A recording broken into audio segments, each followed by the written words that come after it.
Bonjour, aujourd'hui nous avons le plaisir d'accueillir sur notre plateau Philippe Dessertine. Il va nous parler de la révolution industrielle 4.0, c'est un sujet qu'il a développé lors de l'Assemblée Générale du MEDEF du 26 avril à Bordeaux. A tout de suite. Philippe Dessertine, bonjour. Bonjour. Est-ce que vous pouvez nous parler de ce que vous avez voulu faire passer comme message aujourd'hui ? Alors vraiment, c'était plusieurs messages que j'estime tellement importants parce que c'est le cœur de mon travail d'universitaire. C'est d'abord, cette révolution industrielle est d'une portée sans précédent. C'est quelque chose d'absolument énorme qui est en train d'arriver, qui est d'abord enthousiasmant. Nous sommes en train de changer de modèle. Nous commençons un changement de modèle d'une profondeur absolument inouïe. C'est évidemment un changement de modèle économique, un changement de modèle de production, de consommation, mais même un changement de mode de vie. Et ce que j'ai essayé de faire passer comme idée, c'est que ce changement, d'abord, évidemment, il est rendu indispensable par un certain nombre de pressions aujourd'hui sur l'humanité et sur l'économie en général, c'est-à-dire pressions aussi bien provenant de l'évolution démographique de la planète, on est dans une expansion démographique extraordinaire, et aussi évidemment lié aux problèmes complètement afférents, c'est-à-dire le dérèglement climatique. Donc nous devons changer de modèle. Or, c'est absolument providentiel, on va dire, c'est la providence, c'est la chance, c'est extraordinaire, ou c'est peut-être juste le hasard, mais quand même, c'est formidable de voir que ce changement de modèle est rendu possible par l'évolution en ce moment de la science. La science est vraiment en train de bouger très très fortement à l'échelle mondiale, et peut-être que nous tous, on va dire, nous, les gens de la rue, on ne s'en rend pas suffisamment compte. On en a un certain nombre de conséquences, tout d'un coup, hop, qui émergent. Et donc, évidemment, avec peut-être ce qui en est l'emblème, le téléphone portable aujourd'hui. Mais à côté de ça, il y a 10 000 signes qui nous montrent que la science est en train complètement de transformer notre univers.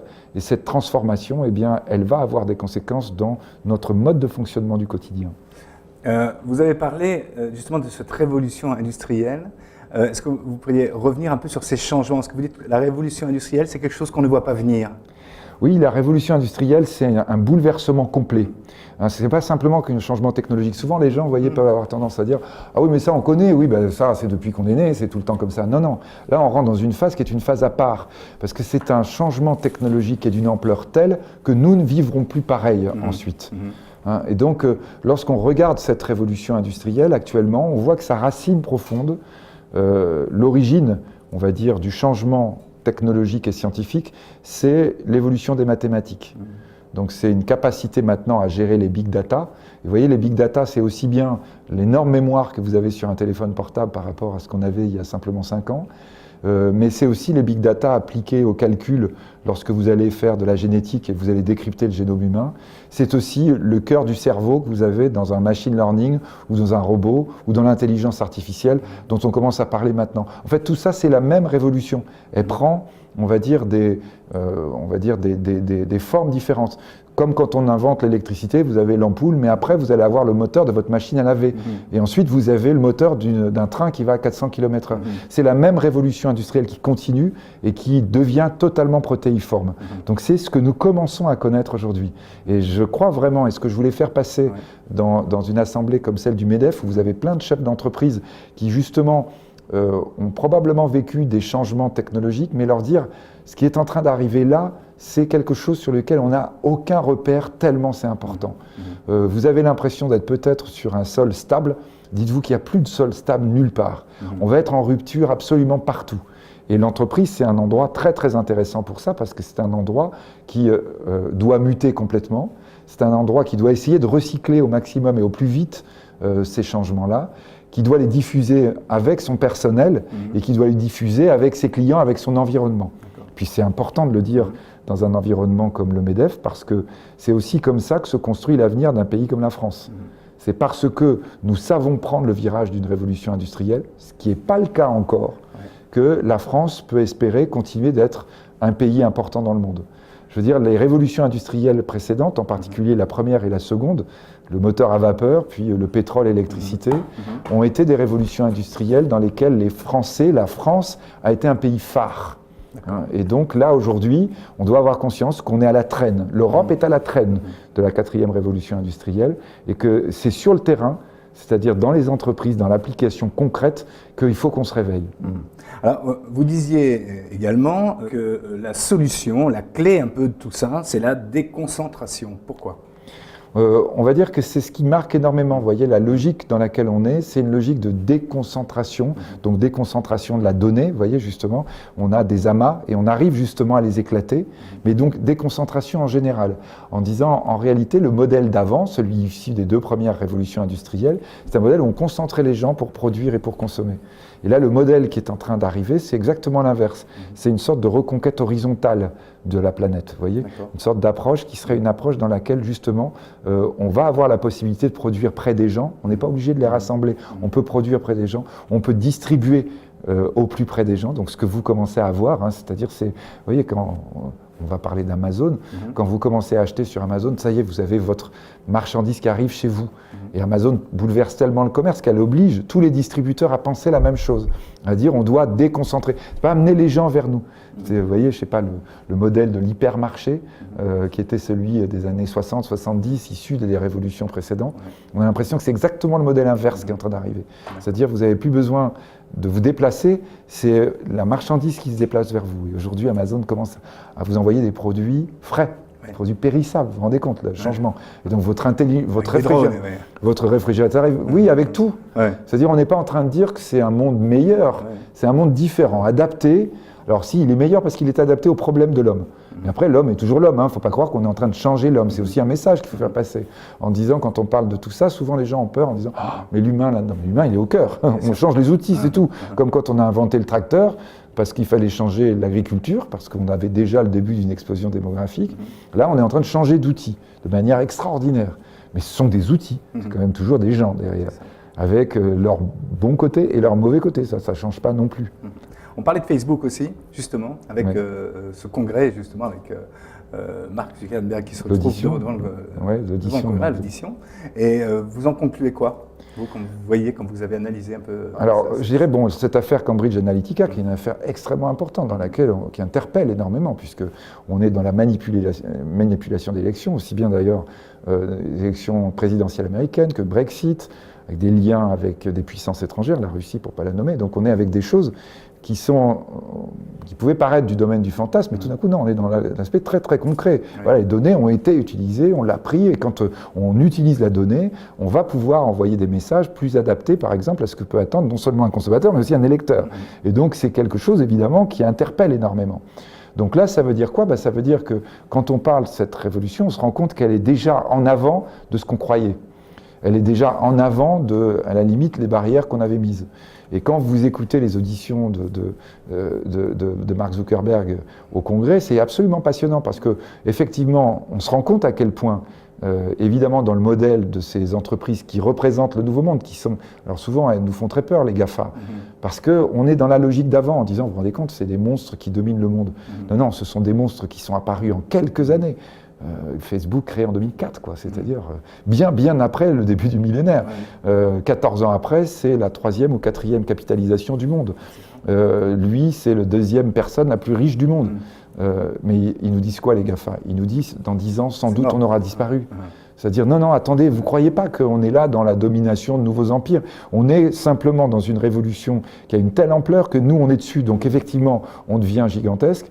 Et on va disparaître, et peut-être on va disparaître parce que justement on n'a pas compris que une partie de notre modèle qui était fondée sur la donnée et sur l'exploitation des données, eh bien elle pouvait aussi avoir ce côté redoutable qui est les humains, parce que les humains sont toujours là, on va dire ça c'est insupportable, et donc il faut qu'on se protège. On se protège comment?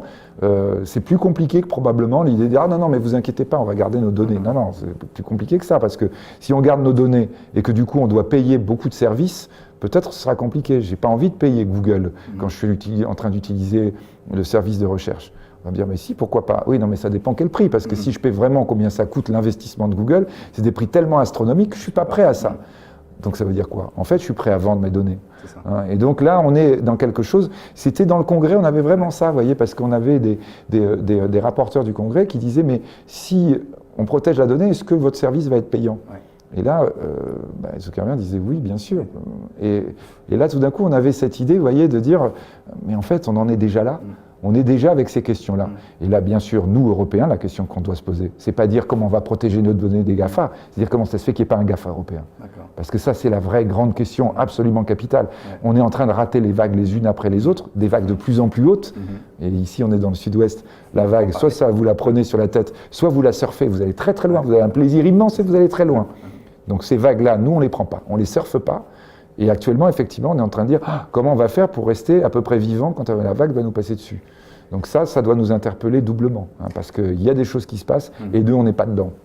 Justement, on parlait de l'économie, du futur un peu de nos pays, de l'Europe, notamment de la France et de l'Allemagne, sur les investissements dans les entreprises et les risques qu'on prend. Aujourd'hui, vous disiez, il y a beaucoup de capitalisation, d'épargne en fait, disponible, 4 000 milliards, je crois que vous disiez. Oui, l'épargne française. En française. 10 000 milliards si vous prenez la France et l'Allemagne. À la différence des États-Unis qui eux investissent sur les entreprises, nous on ne le fait pas et les entreprises partent là-bas.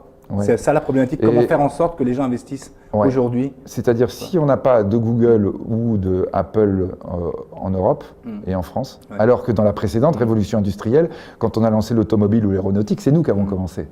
C'est-à-dire que là, à ce moment-là, les grandes entreprises étaient chez nous. Donc pourquoi là on n'en a pas? Pas parce qu'on n'a pas d'idées. C'est même pire que ça. On a nos jeunes qui ont des idées, ils sont happés par ces entreprises à l'étranger, que ce soit en Asie, en Amérique ou ailleurs. Et donc là, on a une vraie question à poser. Pourquoi on ne les a pas? Parce qu'on ne finance pas. Et là, ce n'est pas la question, et surtout pas de dire il faut que l'État mette de l'argent. Non, non, l'État n'est pas à la hauteur. Les 4 000 milliards, effectivement, il y a probablement dégagé de l'argent qui est disponible, mais qui est aujourd'hui capté par des financements anciens, par l'économie ancienne, que ce soit des entreprises anciennes ou notre gros État d'avant. Ce n'est pas à l'État de faire ça, parce que ce sont des prises de risques énormes. Ce sont des logiques qui ne vont pas du tout avec la logique du contribuable. C'est à un capital nouveau d'apparaître. Ce capital, il est prêt à se mobiliser, sauf que pour le moment, il est bloqué. Donc ça, c'est vraiment la grande interrogation. La question majeure pour laquelle nous ne sommes pas dans la révolution industrielle aujourd'hui, c'est qu'on n'a pas l'argent. C'est une question de financement. Il faut le répéter sans cesse, parce que ô combien on est confronté à cette problématique tragique où on voit des très belles entreprises qui se trouvent du financement ailleurs que chez nous. Du coup, elles ne sont plus chez nous. Du coup, elles ne sont plus chez nous. Venteprivée.com, Criteo, enfin toutes ces entreprises. Ça, bien sûr, toutes ces entreprises qui sont. Quand on va parler de la French Tech, vous voyez, souvent on parle de la French Tech. Mais pourquoi la French Tech, elle va à Las Vegas? C'est pas pour faire une vitrine. C'est pour lever des fonds. C'est pour lever des fonds. Mais comment ça se fait qu'ils ne les lèvent pas chez nous? C'est ça la vraie question qu'il faut poser. Comment ça se fait qu'on n'ait pas les entreprises du monde qui viennent en Europe lever des fonds? Les seuls qui l'ont compris ça, vous savez qui c'est les Britanniques. Alors ils l'ont compris, ils n'ont pas compris autre chose aussi parfois. Donc ils sont aujourd'hui confrontés au craquement de l'ancien monde et du nouveau monde aussi, pour d'autres raisons, par cette espèce de logique d'isolationnisme qu'ils ont eu brutalement. Mais néanmoins, quand on regarde les endroits où vraiment ça bouge et où ça a bougé, c'était en Grande-Bretagne ces dernières années. Pour conclure, l'avenir, vous le disiez vous-même, c'est ces générations de jeunes. Quand on est en train de dire changement de modèle, changement complet de notre société, souvent on se dit mais en fait ça veut dire quoi concrètement? En fait, si vous vous demandez ce que ça veut dire, vous regardez vos enfants. Vous êtes en train de regarder vos enfants, vous allez les voir changer, vous les avez élevés pareil, vous avez un gamin de 19 ans, un gamin de 15 ans, un gamin de 12 ans, eh bien ils n'ont plus les mêmes valeurs entre eux, ils n'utilisent plus les mêmes outils. Et vous avez le sentiment déjà qu'ils commencent à avoir des difficultés à se comprendre. Parce que le progrès avance tellement vite que vous êtes très très vite à la remorque. C'est pas grave, parce qu'on a toujours des gamins qui arrivent et qui vont pousser devant, donc ça c'est formidable. Mais ça veut dire effectivement que quand vous regardez la jeunesse, vous êtes en train de voir le modèle en train de se modifier. Il ne faut pas croire, c'était pas comme nous. Souvent les gens ah oui mais c'est toujours comme ça, moi je me souviens quand j'étais jeune, j'étais aussi en train de... Non, ça n'a rien à voir. Nous il y a 5 ans, 10 ans, 15 ans, 20 ans, 30 ans, on gérait un modèle et on avait juste à l'améliorer. Là, on a à tout inventer. Et je crois que c'est ça qu'il faut avoir conscience. Nous avons tout à inventer. Répétons-le, on est sous pression. La question du dérèglement de l'environnement, qui est un des immenses enjeux de notre humanité contemporaine, c'est l'enjeu majeur. La révolution industrielle qui arrive va nous permettre de gérer ça, mais il n'y a pas de demi-mesure. Il faut y aller à fond et surtout dans l'enthousiasme. Je crois que c'est vraiment le mot qui doit représenter tout ce que je suis en train d'exprimer, l'enthousiasme. Et là, pour le coup, la jeunesse nous parle sans cesse d'enthousiasme. Merci beaucoup.